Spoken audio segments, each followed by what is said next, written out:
What you been up to, my man? Just What's been hanging going on? out. As we are here in Malibu recording this, I used to live here about 10 years ago, Mm, maybe a little bit longer than that.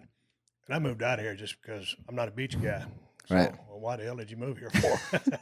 I just thought Malibu could be a cool place to live. It Yeah. is.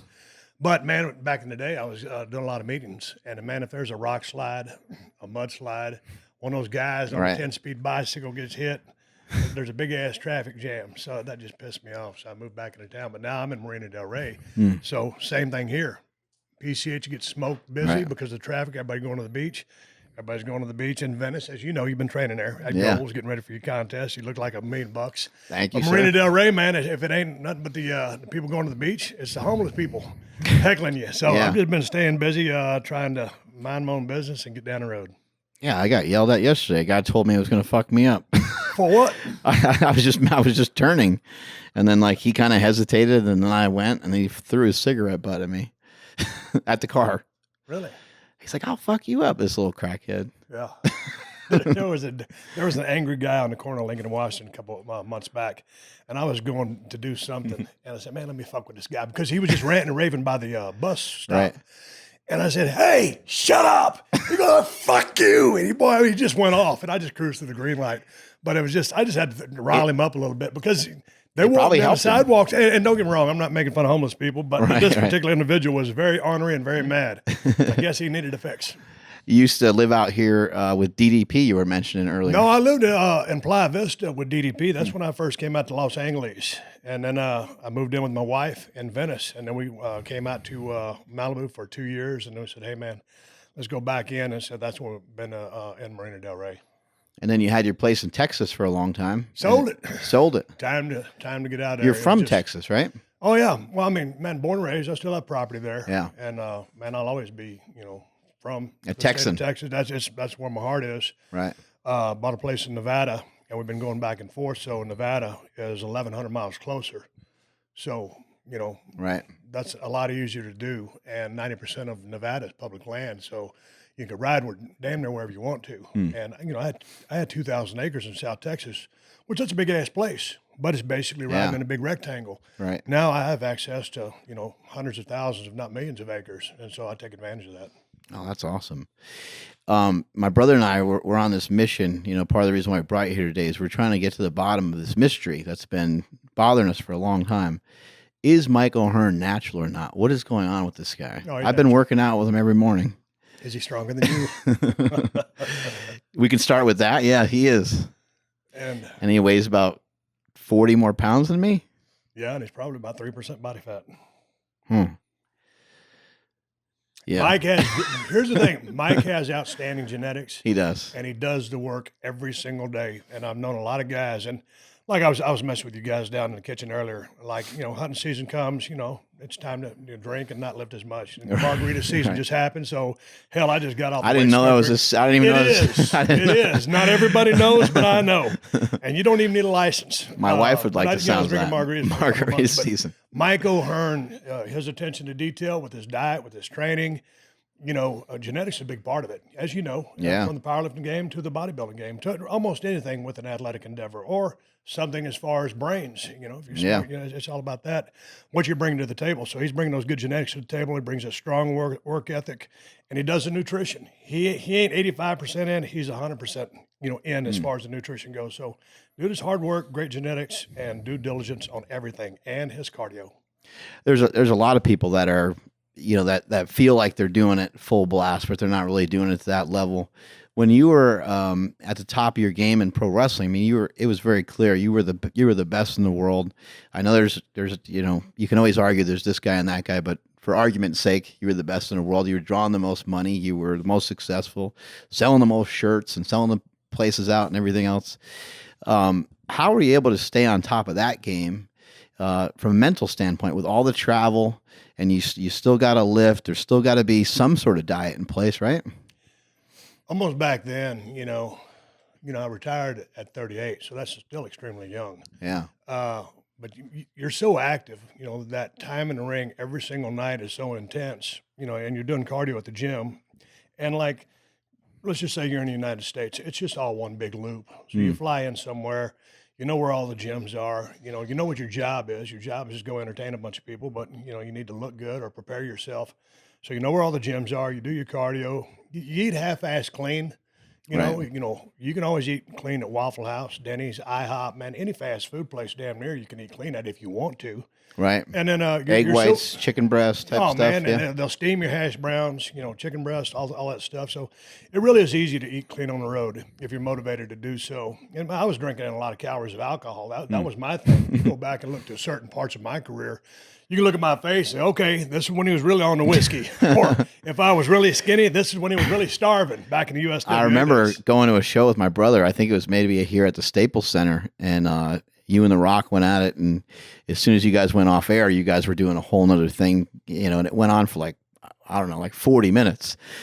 But you were drinking a beer, and then you drank another beer, and then you drank another beer. I'm like, at this point, he's just getting hammered. He's having fun in the ring. He's just getting destroyed. Towards the end, I used to tell people, man, I drank for a living and wrestled on the side towards the end. But that was all the entertainment thing. It was funny because we did that damn near every single night. And one time we was up there in the tri-state area, probably New York and New Jersey. And those people that work there, they're in the union. And so because I was out there doing my thing, it cost Vince damn near 20 grand in overtime for that crew.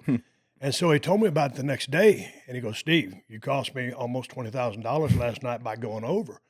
And I said, I'm sorry, man. I said, I'll split it with you. He goes, no, I don't want your money. He goes, I'll pay for it, but just next time, don't stay so long. Sure enough, the next night out, same thing happened. Kevin, it was TV taping. Kevin done come from the truck. Steve, it's time to get out. So I just left.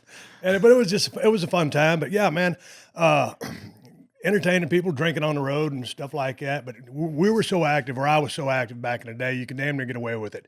Can I get away with it now that I'm retired and post-prime? No. Shit, no. You get motivated by the other guys too, right? And then you get motivated by the big ones, the SummerSlam, right? The big matches, the WrestleMania. You tighten up a little bit. Diet gets a little better. No. No. Now, I would say that's Triple H. That's kind of his MO, always on WrestleMania. He's the game. He looks like he is the game. I mean, Triple H always looks good, and he's not a drinker. So I mean, like he may drink one or two nights out of the year, right? Just with some guy that drinks or whatever. But he might just have one beer or whatever he drinks. I mean, no, he always tunes up for WrestleMania. That's kind of been his MO forever. But he always looks like $1,000,000. But Mania is like our Olympia or our Super Bowl, so he dials in for that. As far as I go, or as far as I went back in the day, no, man. Yeah. I mean, people didn't expect to see Stone Cold show up out there, with a 6-pack of abs or whatever. Right. They don't want to see me bloated like a pig either. But that wasn't how I rolled, and that's what they weren't paying their money to see. They wanted to see me go out there, talk trash, stomp a mud hole in someone's ass, and walk it dry, and tell them a good story in a wrestling match. Right. You're representing a working man too. Like you don't want to look like a slob, but at the same time, you have some flexibility. Hold up. And don't get me wrong. I don't want to totally just say I didn't care about my physique. I did. I mean, I went to the gym damn near every single day. Yeah. And trained like a bodybuilder, but I damn sure didn't live like one. I was living like a road warrior, pro wrestler on the road, and having my fun. Right. Is it hard to do some of those workouts when you're just tired and stuff, or you just know you have to get? No, man, because part of it. If you ask me now, because I retired 15 years ago, but in your late 30s, I mean, dude, you still have all the energy in the world, and you're damn near bulletproof. Nothing hurts. You don't feel anything. You can just go like it's nobody's business. And for me, I always tell people like this: when you're on the road, you kind of turn into a zombie. I mean, you're fully coherent, but that's you're just wading through things. You're going through things. You got the same shit going on that everybody else does. Problems, good times, bad times, but living on the road is what you do. Then all of a sudden, when you get out, the whole world slows down. And it took me 3 years to come to grips with that. And so now that I've turned back into a civilian, I don't know what it's like to be on the road anymore. But I think now that I've turned back into a civilian, I know for a fact that I don't like to travel like I did. Back when I used to go home back in the day, I'd be like on the road for 2.5, 3 weeks. Think, shit, man, I'm ready to go home. I'm about to go crazy. I'd get to the house, 2.5 days off. After a day and a half, I'm ready to get back on the road. So it's kind of like that vicious cycle. But you're caught up in it, but that's the way you live. Now that I'm in civilian mode, I'm just much more low-key. What did you think of Ric Flair's documentary? Because they painted a picture of some of that, how hard it is to step away and to transition. Like you're this character, which is still a version of yourself. Then how do you transition into everyday life? Because you can't go through everyday life as John Rambo, right? I think Rick's deal was, I still think to some degree he'll always be the nature boy. And until, he had all those medical issues, he was still living that life. For me, Stone Cold Steve Austin is me turned up, right? But man, I'm Steve Austin. And, I realized, after those 3 years of retirement, my transition back into being a civilian, I saw right then and there that I needed to back down on a lot of shit that I was doing. So I did. Just dial it back, and then you go to the next phase. But I'm no different than almost every other guy that came out of business. A lot of people had plans of what they were going to do post-wrestling career. Hell, I didn't. I didn't know. I was a pro wrestler. That was the only thing I wanted to be in my life. And it ended, and I ended up out here. Now I'm talking to you on a podcast, and still doing my podcast and some reality television stuff like that. So it just takes you a while to find your way. Was your family and your like your parents and stuff like that? Were they into pro wrestling? Were they were they for it, against it? Nah, no, they didn't. They thought it was the craziest shit they'd ever seen. And I've what told are you- the story many times. like, I've what are you probably told doing? You, but we were in Edna, Texas, and I was changing channels on TV. Well, I was watching Houston wrestling, and Dusty Rhodes was in the ring bleeding, and my mom was reading her magazine in her chair, and Dusty was bleeding like a stuck pig, and the security guard had a sidearm, and he was just walking around, smoke-filled arena. This was way back in the day. This ain't like everything is today. Right. You had a guy with a firearm on his hip and just a rope banister around the crowd. And Dusty was bleeding like a stuck pig. And I looked at my mom and I said, God dang, Mom. I said, why don't that security guard help Dusty? Because I thought it was a shoot. The guy's got a gun. If the heel is in there making Dusty bleed, he ought to be able to stop him. And so my wife just rolled her eyes. My mom just rolled her eyes and went back to her magazine. But when I started wrestling, they told me I'd have to change my last name because they didn't want to be embarrassed. But that was a joke from her to me. But no, they always supported me, but they didn't quite understand it. And my mom told me back in the day that if she'd have saw me, back in the day, she wouldn't have let me watch me on TV. Right. Because I was a little bit on the edgy side for her. And then when it started to turn into what it turned into, I mean, they must have been like mesmerized, right? Like, what the hell's going on? No, Why is everybody? They were really proud of me. My folks. It was interesting because I've been meaning to watch Chris's other documentary about the coaches, about parents being too hard on their kids. Trophy kids, yep. And it's like, man, when I played football down in South Texas, I was a star running back. Now that ain't bragging because that's South Texas 2-3A football. But I was the badass there in school, and if I had a good game, my dad and my mom said, hey, good game. If I had a shitty game, hey, man, you'll be good next time. So throwing the discus at the track meets, they were always there. They really supported me, but they never, ever pushed me into anything. So that's great. I had the greatest parents in the world from the standpoint of always supporting me. But they didn't quite get the wrestling thing, but they've always supported me and been into anything that I did. I always think it's important to know some of these things about people because it's important to know perspective. It's important to know where someone's starting from. People nowadays, you hear people talking about success and how to be successful. And it's like, well, everyone's starting point is so different. If you're trying to preach to someone that's 20, maybe their parents were never around. Maybe their parents made fun of them. Maybe their parents abused them. Maybe their parents just weren't around for them ever. And so how can I sometimes give advice to some of these kind of younger people coming up, Yeah, man, I don't know. That's a pretty deep question as far as, you see people on Instagram with a bunch of great advice all the time. Right. Yeah, so whatever their level of success is personal and unique to them. Although many things could be considered, good advice as far as staying consistent, having, Absolutely. Go get it and the basic things. But Right. I don't know where everybody's coming from, but it is what it is. I really don't know how to answer that. I was working out in Gold's a couple days ago, and Robbie Robinson was working in with us. And his age just keeps getting higher and higher every time we talk about him. But I think he's like in his 70s. And we were doing some incline presses with a hammer strength, and we had 3 plates on there. And I did some reps, and he went on the previous set, and he did 2 plates. And I knew that I knew he was going to get heated. if I asked him if he wanted the weights off there. So I kind of did it on purpose. I was like, hey, you want me to take the weights off there? And he just stared at me the whole time, just stared a hole through me. And then he sat down and he banged out like 10 reps easier than I did. And he like dropped the weight and the weight went, you know, and he gets up and he's still staring right at me. Like, holy shit, man. Man, Robbie Robinson's a legend. That He guy had is. such a physique, and because I remember him, he was, in Pump and Iron, in that scene on the football field. Like, what was that? Was it Ken Waller that was the River? Oh, Talking yeah. about trash because they was going to set Cats up for the T-shirt.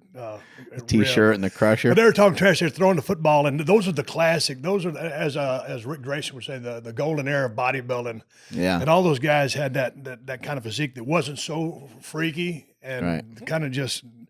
That was a bunch of badasses hanging out, just kicking it. I enjoyed that scene. But Robbie Robinson's a legend. They said that Arnold was 228 on stage, 222, 229. So much bigger than that to me. I know, he was huge. Yeah. I wonder if he's the first guy to be photoshopped. His arms were so damn, his arms are so damn big. I think there's guys that have been bigger and freakier and crazier and stuff like that, and I really love the physique that a lot of guys are putting out these days. And Flex Wheeler was badass physique, but I think I was talking to Hearn or somebody one time, and I think I picked Flex over Arnold. But when you go back and look at the pictures again, like I've been recently to get a little bit of motivation, Arnold to me, classic. And Dorian was such a mass monster, but just as far as the classic, and Dorian's a beast. Lee Haney wasn't bad. Lee Haney was awesome. 7 in a row or whatever it was. Yeah. But Arnold to me, for just looking at a dude, probably the greatest genetics of all time. Yeah, and there's been a lot of pro wrestlers who've been really built over the years. Guys like Cena, guys like the Ultimate Warrior, right? There's a lot of guys that's a guy you need to ask about how he keeps it all together. Because he was on the road and the grind for 20 years, and now he's kind of getting into more acting stuff. But he had a way higher level physique than I did. There's no comparison. So he would be a good guy for you to talk to because, first of all, he is genetically gifted as well. Yeah. But he's putting in the work, and he was a guy that – now, he'd have a couple drinks now. But and I told him when he first started, I was going to give him a beer one time. And he goes, "No, Steve, I don't really drink." I said, "All right." I said, "A couple of years you will." And so a couple of years later he does, but he's still in impeccable condition. That's like his diet. He said that he doesn't eat carbs, and the only carbs that he eats is from alcohol. Yeah. That's his own like weird version of a diet. Again, you're talking about a guy with not just bodybuilding winning genetics, but dude's pretty freaky. Oh, he's insane. Yeah. When you were really young, how did you train when you were young, when you first started to get into it? Was bodybuilding kind of a foundation for you, even though you're playing football? Huge bodybuilding, powerlifting fan, man. I was getting Powerlifting USA as long as I can remember, Muscle and Fitness and Muscular Development, all those old Muscle magazine. A couple of that I can't even get in my head right now. I was in 5th grade, and my brother was 2 years older than me. And 7th grade is the first year you can start playing football in Edna High, in the junior high system. So because it's my older brother, I'd follow Scott to go work out. And we're underneath the stadium. This is an old cement stadium that got torn down halfway by Hurricane Carla. And the weight room basically was just, one of them old Universal gimmicks.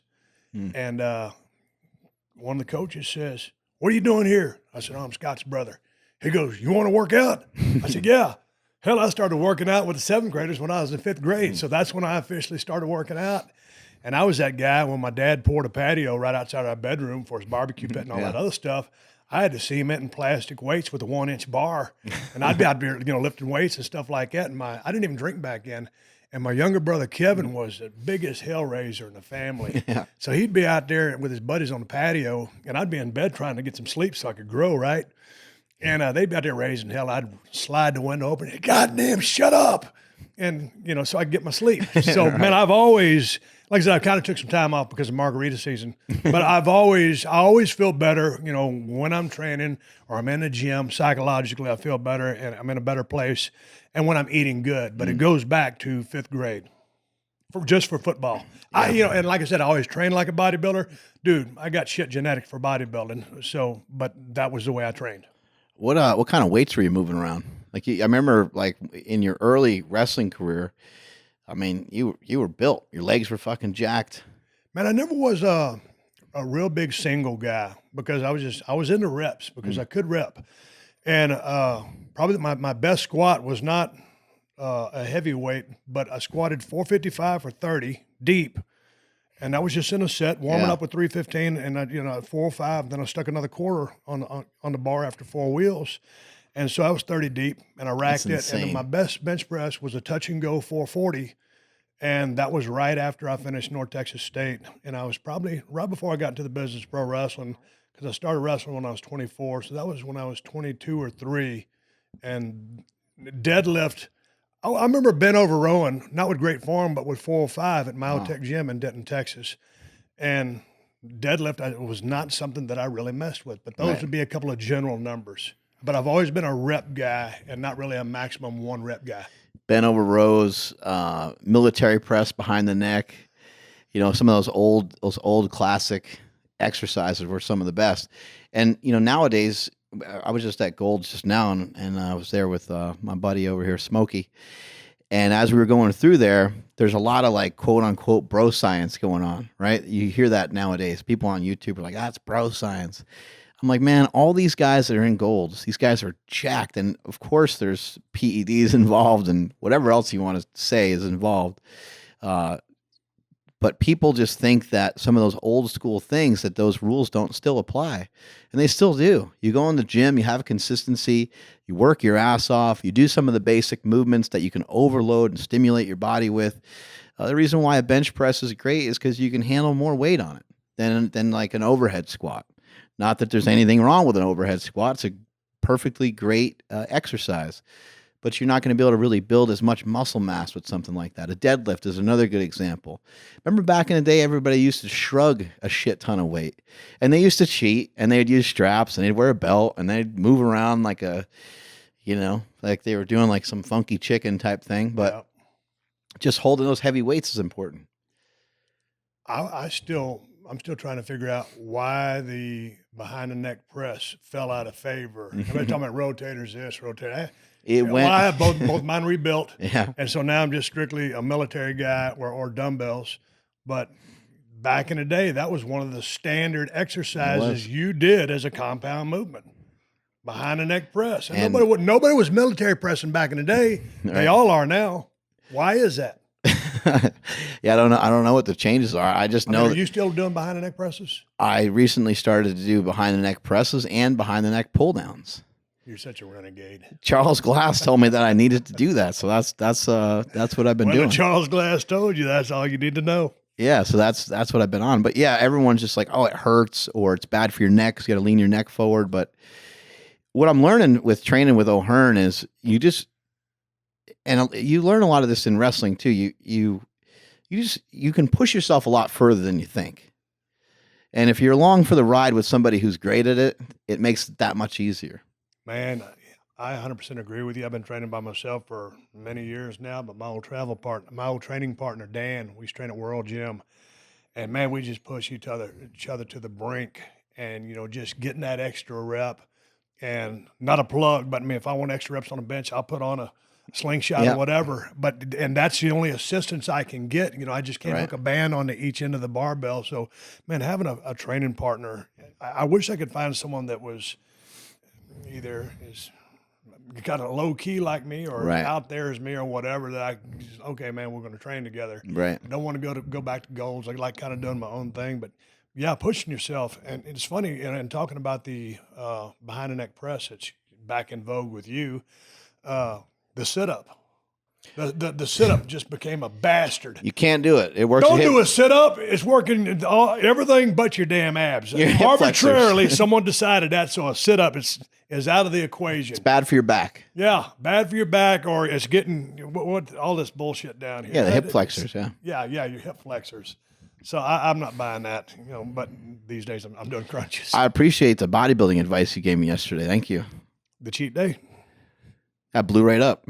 It worked great. You got to have a cheat day every now and then. We were texting back and forth, and he texted me, and he said, yeah, I just got off the phone with your coach, and turns out tomorrow you have a cheat day. He's like, enjoy. I know you weren't gullible enough to buy that. And some of that, like that old school stuff of like, you got to rev up your thyroid, and you got to rev up your leptin levels or whatever, right? Yeah, always hear that. People Everybody say all looks these weird forward to a things. cheat day when they're not ready for a cheat day. You got to be, for me, and I'm not on a diet right now. I just got back on my eating program, but I got to be several weeks in before I can warrant a refeed more so than a cheat day. Right. I agree 100%. You have to be depleted to even earn one in the first place. Damn right. Or you're going to take 2 steps backwards, and it'll take you, it might take you a week to get caught back up. It could easily take you a week to lose all that weight. Exactly. What does your diet look like when you just have freedom? Is there any rules when you're not on like a real diet plan? Man, you know what? I've tried that, and I told my wife, because my wife is vegetarian, and she just eats whatever she wants, and she can get away with it. Me, not so much because, you know, my thing is I'll always get in shape, but getting in shape, like for a photo shoot or for you for this Yeah. contest, you're gonna peak for that, but then you're gonna Yeah. come down from that. That's a very temporary state.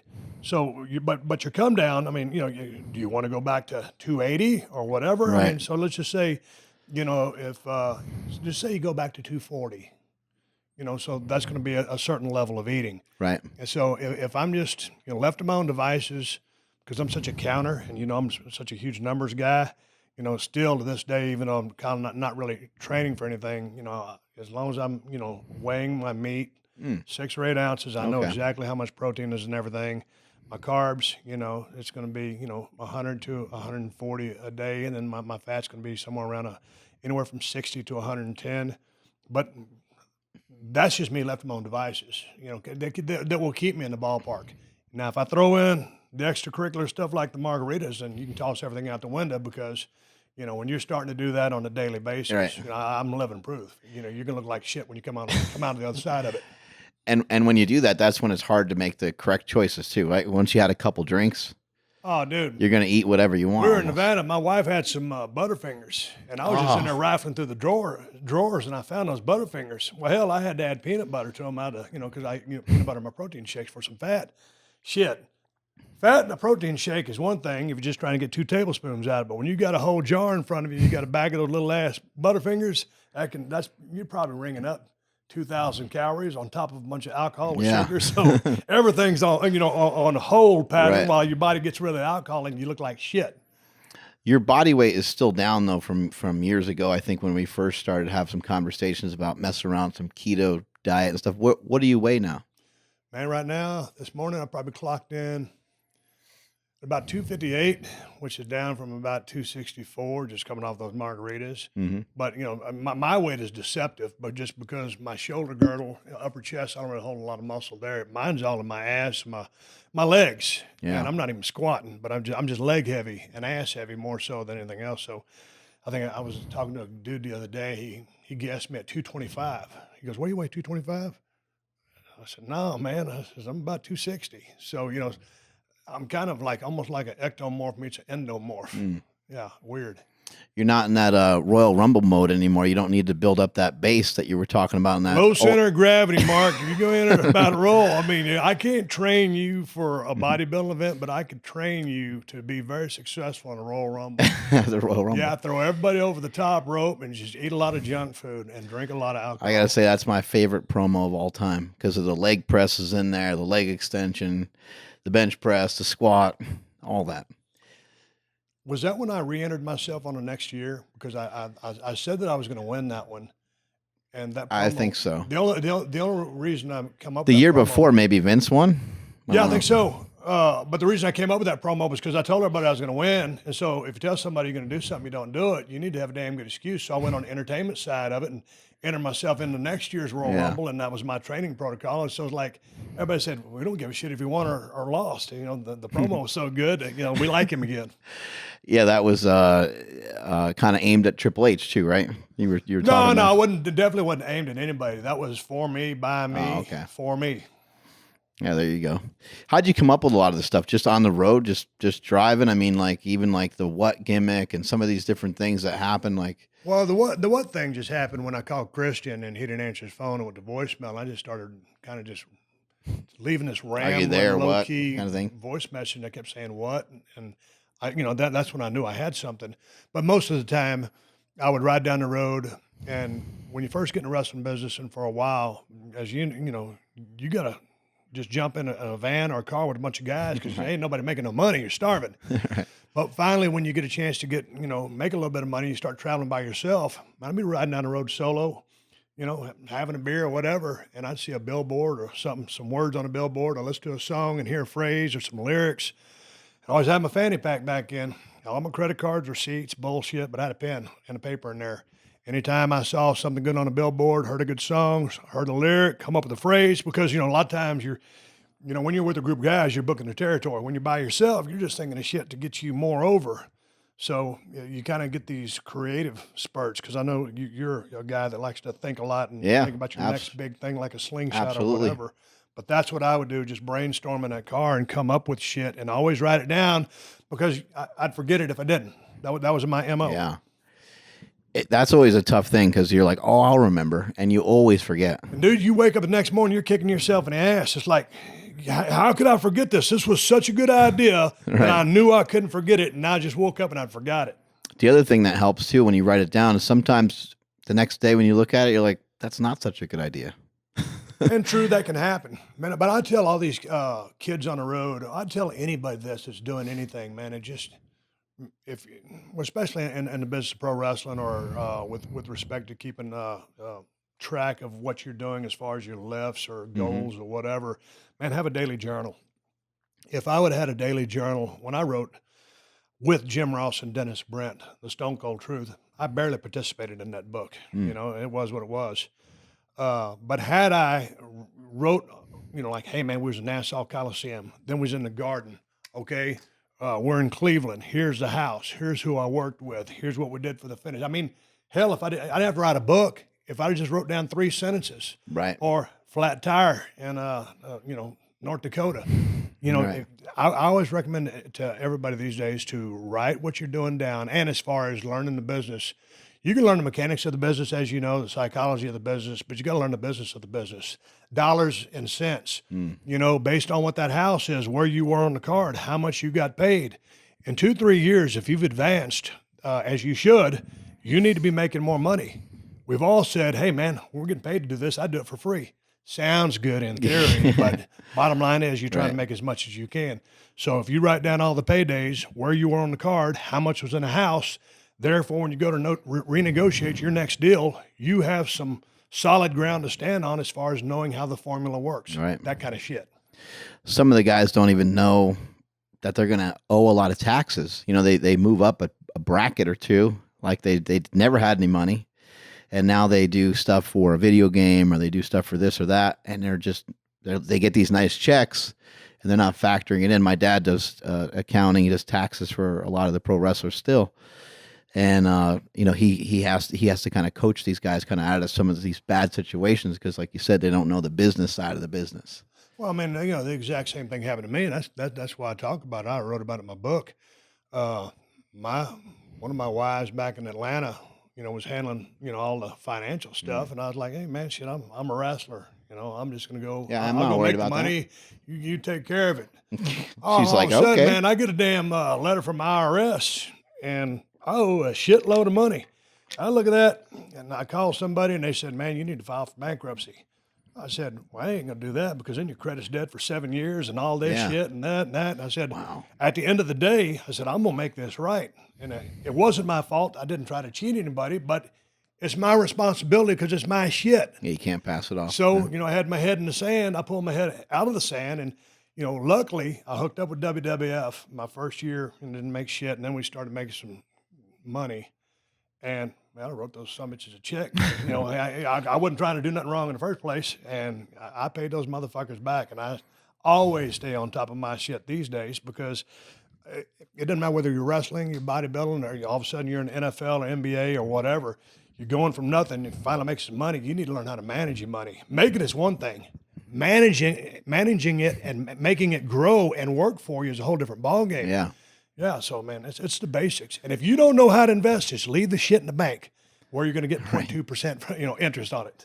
Have you invested in other businesses and stuff? Well, I mean, invested in different things, yes. When it comes to your career, when it comes to probably the T-shirts and stuff is what a lot of people remember. People remember the sayings the most. They remember the skull, and now you have Broken Skull Ranch, and you still carried some of those things on.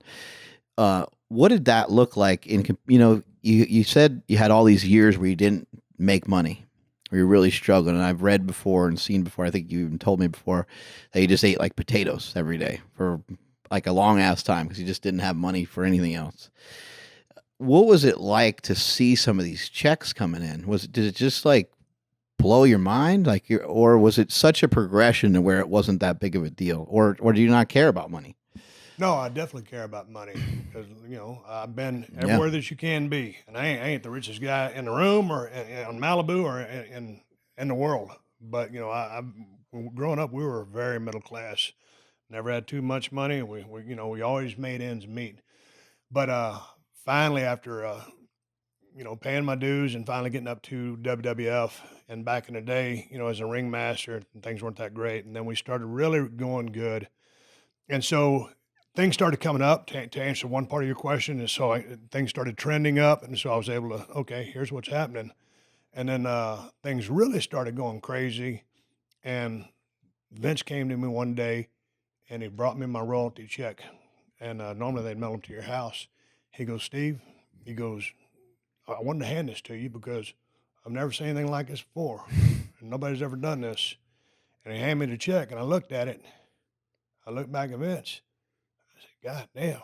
So that was right. that was my first huge royalty check, Yeah, which was a sumbitch. So it was a real cool it was a real cool moment, and it was a real eye-opening experience. But things had been trending up. Now I didn't expect anything like that, but it happened.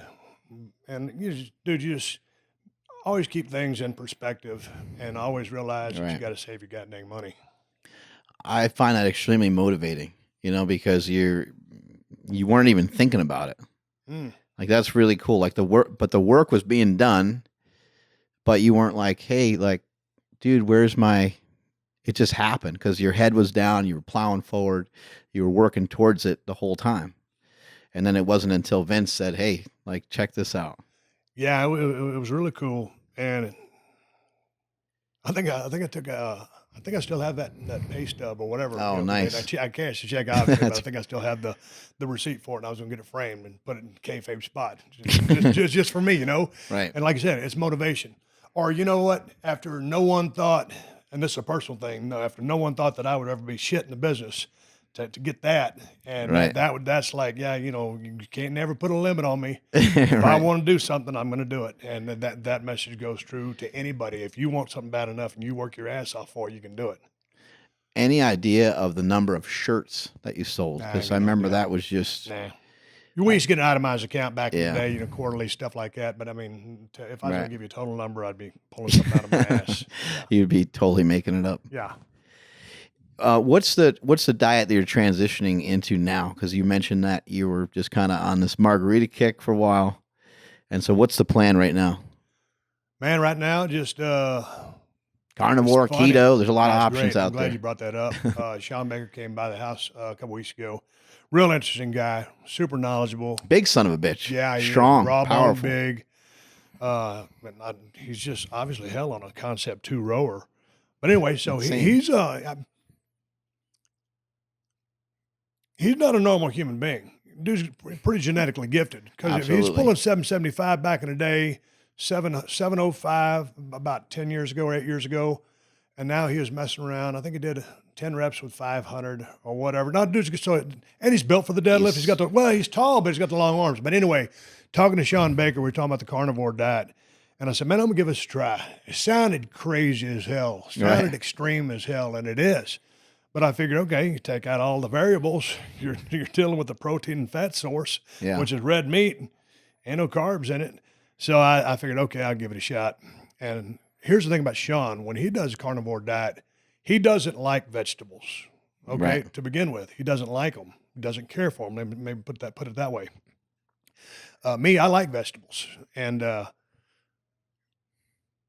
when I was not making any money, if you'd have told me back in the day, say, Steve, we're going to put you on a program where you can eat 4 big-ass ribeyes every single day. I said, shit, sign me up.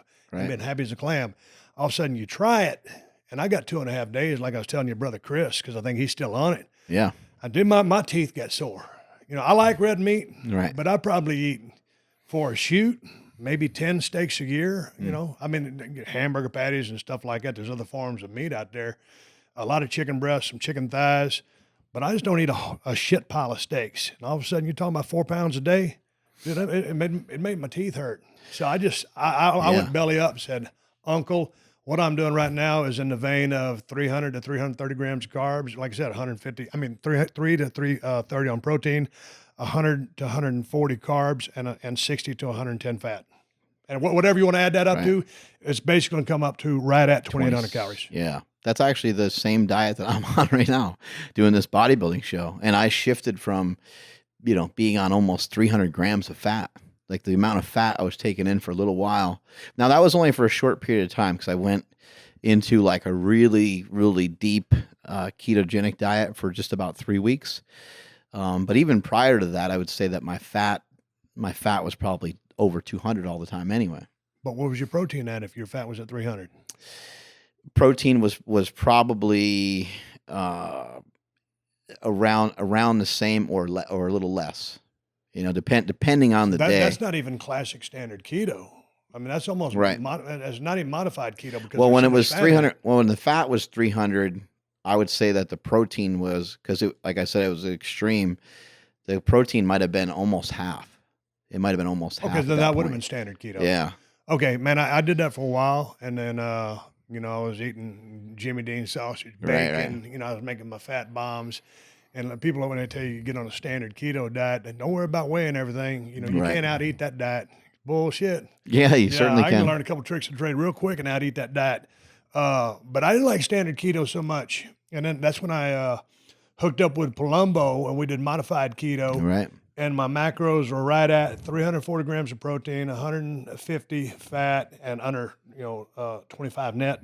And most of the time I was under 15. And that's when I really started losing fat. Now, along with that, and I went from 258 to 240, and I was weak as a kitten, though. No glycogen. Right. If I'd had to do something performance oriented, you know, I don't know how I would have held up at an endurance level or total strength would have been the shits. But it was effective as probably, you know, that's why, you know, when I say I'm at give or take 150 carbs now. My buddies always tell me, don't worry about the carbs. You know, carbs aren't your enemy. You only had me eating 300 grams of carbs.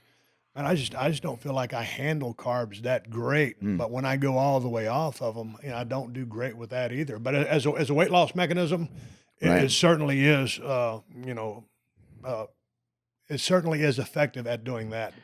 And it's so easy to maintain because, you know, he has you eating lean sources of protein. So I'm eating chicken breast, fish, like a flank steak or skirt steak. And, man, the other thing was just a handful of almonds, which is an ounce. So, dude, I mean, that's pretty easy to do. Yeah. Is meat and a couple of almonds. Yeah, I think the human body wants to burn off of both. You know, I think it wants to utilize both. You know, in my opinion, I think sometimes it wants to use sugar and sometimes it wants to use fat. And I think the diet that you're talking about makes a lot of sense where there are at least some carbohydrates in there. What I will say about keto, though, is fairly easy to follow. It might impact it definitely will hurt your performance, especially as you lose more weight and the longer that you do it. There are like tricks that you can get into where you can have some carbohydrates or some weird types of carbohydrates to kind of pull you out of that. But in my opinion, you might as well just transition into something else at that point. But I think where a ketogenic diet is really effective is you can get somebody to do it for 2 or 3 months that has really, really struggled. Every time they lose weight, they gain it back. Every time, it can really give them a good discipline of like, hey, you know what, man? You just need to cut all this sugar out. You eat way too much carbohydrates. You eat way too much sugar. You have way too much refined stuff. You just eat way too often. And that's where I think things like intermittent fasting can come in to play. I don't think people should fast all the time. I don't think people should fast every day. But I think that if you can learn the simple fact that you are shoving stuff into your face too often during the day, and you need to, at some point, you need to teach yourself to eat less, because what you're eating currently isn't really working great. Well, I just think that when a lot of people talk about what you're just talking about, like, but it's like it's the garbage shit that you don't even account for. Like if someone goes through the Sonic gimmick and gets a large, for me, like a vanilla Diet Coke, I'm not dumb enough to think that there ain't no calories in that son of a bitch, Right. right? So if you get this person, and dude, this is not a once in a deal thing, once in a while thing. When I go get my jalapeno burger with cheese, and I get that damn diet I vanilla think we need to Coke. go there right now. No, I know, but I mean, I Sounds love so it. good. But I'm just saying, people just they'll keep eating their Cokes or keep drinking their Cokes or even Diet Cokes. All that shit is bad for you. A bag of pretzels here, bag of chips there. Here's a candy bar. That roll just put on the table. And people don't want to account for that shit. And all of a sudden, it's like if you really are mindful of what you're putting in your body, definitely carbs aren't the answer. It's those shit carbs that are Right. so fast digesting, and all of a sudden they turn into sugar, and there you go. I think it's just people tend to snack a lot, and some of the advice I try to give is like, never shop hungry.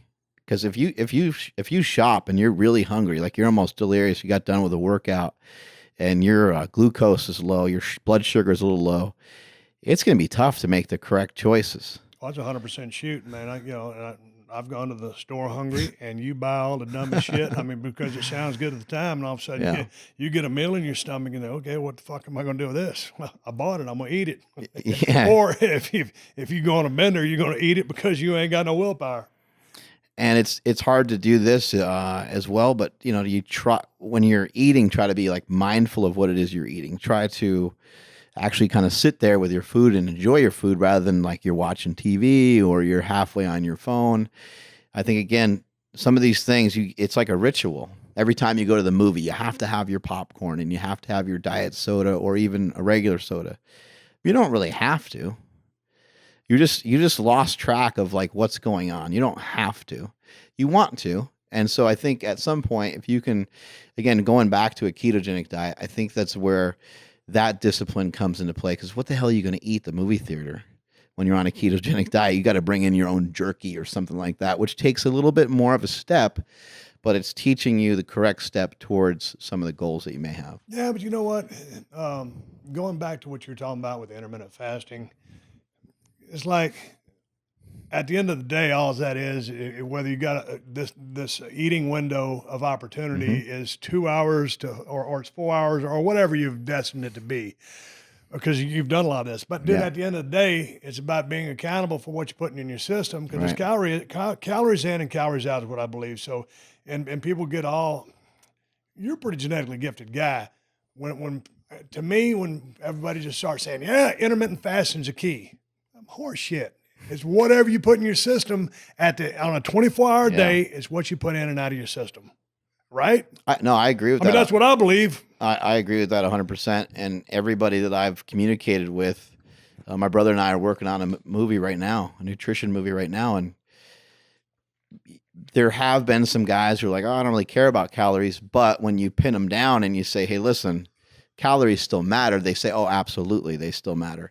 I think one of the issues with calories is that it can sometimes be inaccurate, but it's the only measure that we got. When you go to look up salmon on the internet, there's so many different versions of that, right? But so what? Maybe you were a few hundred calories off or whatever you were for the day. At least there's still some sort of record of it. At least you're still in the ballpark. Now, I even still, getting ready for a bodybuilding show, I'm still not even tracking and really counting calories because I just don't like to get too involved in the numbers. I don't like to get too distracted, but I'm doing the same damn thing anyway, because I'm still weighing out my meat and I'm still weighing out my carb sources. Carb sources are usually 6 to 8 ounces, and the protein usually matches that for now. And as we go further into it, I'm sure those will reduce. If I have a meal that has a little bit of fat in it, let's say it's salmon, and let's say it's a sweet potato, then the next meal probably won't have the carbohydrates, and maybe it won't even have as much fat, and I try to balance it out throughout the day.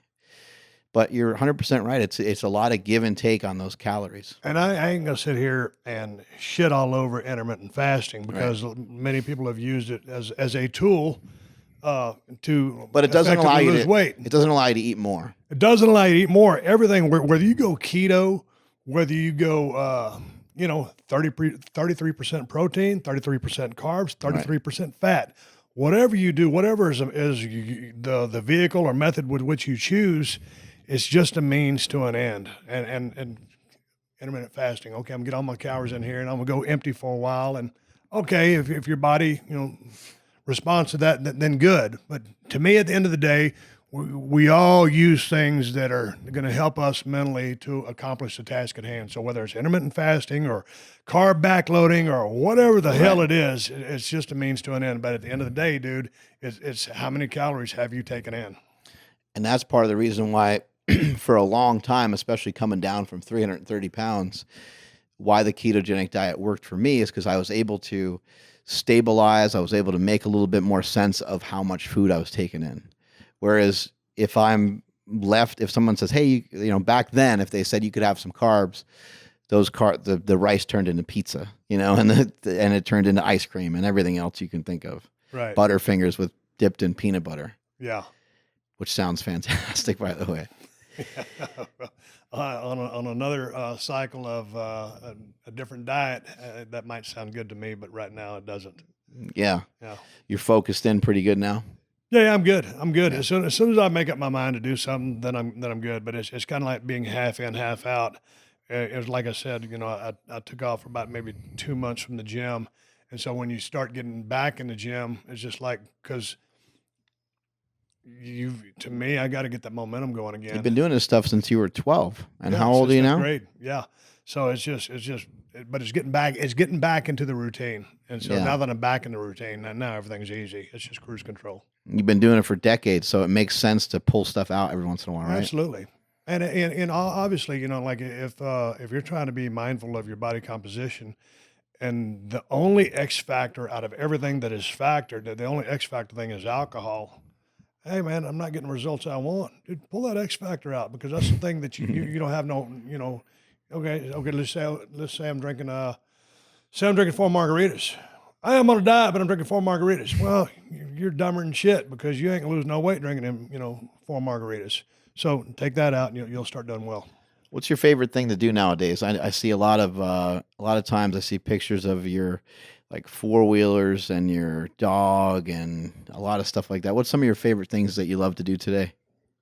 Man, riding my 4-wheelers and my side-by-side, and I'm exploring Nevada. I'm finding different places to ride, and my dogs, man, they're like the love of my life. Yeah. I'm a dog guy, and I'm kind of on a O'Hearn program. Kind of follow, Mike's template a little bit as far as one body part a week. I know Mike gets up early. He's one of the first guys in goals every day. Right. Because my day gets busy and I'll get scatterbrained. And right now there's a heat wave, and I just don't feel like training that damn heat. It's getting hot. I said, dude, piss on it. You need to start getting up and pulling O'Hearn. So now I'm up at 4:15. Yeah. I just throw down my 2 cups of coffee. I got a key to this little gym I belong to. Cool. So I go get my swell on and get that done in the morning. And my black lab Callie is my gym dog now. Wherever I go, she goes with me, and so she's kind of like my little buddy. She hadn't pulled any weight off my chest yet in the form of a spot. I'm hoping I can train her to do that. But yeah, man, I'm riding around a lot. I got a couple of irons in the fire on a professional level, and if those heat up, we'll take them out and do something with them. Until then, I'm just doing my podcast, doing a couple of side projects. I'm a brand ambassador for Kawasaki Motorsports. Right. And that's a great partnership, because they make great stuff and I love to ride. And so, man, those things that I like the most, the things that I post on Instagram are things I'm passionate about. Yeah. And if I was a little bit more jacked up, I'd probably be posting, more physiques in my body. When I get there, I will. But yeah, for me, it's 4-wheel drive vehicles and my dogs.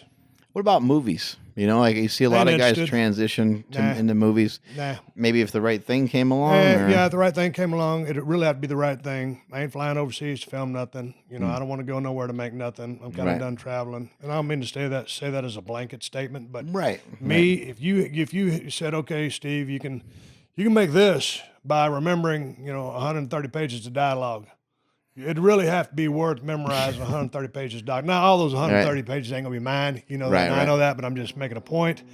I find that trying to memorize words on a piece of paper, I would rather drag my face across a barbed wire fence and do that, and that's how painful that is to me. Yeah. And it isn't fun. Now, I Right. probably made 10 or 12 movies, low budget movies in Vancouver or wherever. We did The Condemned in Australia. That was a blast. That was a fun time, but it's not where I'm at right now. And it was a means to an end. When I found reality television, I knew that I like being myself more than I like being a character. Reality TV fit what you were already well trained in. Yeah, man, improvising on the fly. And, that's why I love Tough Enough so much way back in the day when we filmed that. I showed up and met the showrunner, Eric Van Wagen, and said, hey, what we doing? He would tell me. We went out and did it. There wasn't no paperwork involved, nothing. And so same with Broken Skull, same with all that stuff. So I don't like memorizing shit. Who's the toughest person you've seen on Broken Skull Ranch? Because sometimes, I mean, that show seems like it's pretty brutal at times. It is brutal. And I tell you what, did you see that big guy? He was about 6'2", 225, Zach, when he fell off the Shit, no, the I bell. didn't see We it. raised that bell to 20, I think it was 25 feet or 22 feet. But anyway, he got this far from the top, and boy, you could just see it written all over his face. His body just froze up and said, dude, we're done. And he came sliding down that rope at full speed. And the only good thing was, You caught him, right? yeah, made the big save. I flinched when he hit the ground. When he hit earth, I flinched. Yeah. And he got lucky because he made a flat back landing, or almost flat back, and didn't get hurt. And that guy was extremely tough. We took him to the hospital, and another guy out of Florida had rhabdomyolysis. He ran so hard on the skull buster. And was Where in did he get his hospital. legs? Kidneys, all the lactic acid. Oh, so just kind of overall body information. Oh, yeah, dude. He just pushed himself too hard. I've seen in that people get intense it like heat. actually like in certain areas where they get in their arms will swell up. One of the dudes, not on Broken Skull, but doing something else, got it in his back, and they cut a bunch of it out. I think one of the toughest guys out there. Those are two guys that have pushed themselves to the limit and ended up failing. But Hunter McIntyre, my returning champion, he was the guy that was putting in the work every single day, every single week. That guy's an animal, and he's also crazy too. He lives here in Malibu, I think. Yeah, he's probably right down the road from you. He comes from an affluent family in, I think, Connecticut, and family of lawyers. And he was just kind of a wild child. And they were all hungover one day, or they were drinking. And the Spartan thing came on TV. Yeah. Said, oh, man, let's go down and enter that. None of his buddies did, but he did. And he ended up getting third or sixth or whatever. Right. And all of a sudden, out of a drunken stupor, said, hey, you know what? If I focus on this, I can be pretty good at it. Well, he was right. He's dominating the world. He's pretty damn strong in the gym too. I've seen him doing squats and bench Damn right, presses that and kid's a bad stuff. stick of wood. He's very deceptive. You get up on him, he's every bit of 6'2", and if he's 180 or 205, that's a stout 180 or 205. Yeah. But he really puts in the work. How would he do with a stone cold stunner? I mean, you think Would he could? decimate his entire nervous system. And he would just be. From a neuromuscular and neuroskeletal level. Would he shit himself? You think it would be that bad? Definitely. And That's probably, what happened to most people. For him, I'd probably put a little extra. I'd probably start training traps a little bit and get a little extra in there. A little and jaw probably just jack. Totally ruin his brain. Yeah.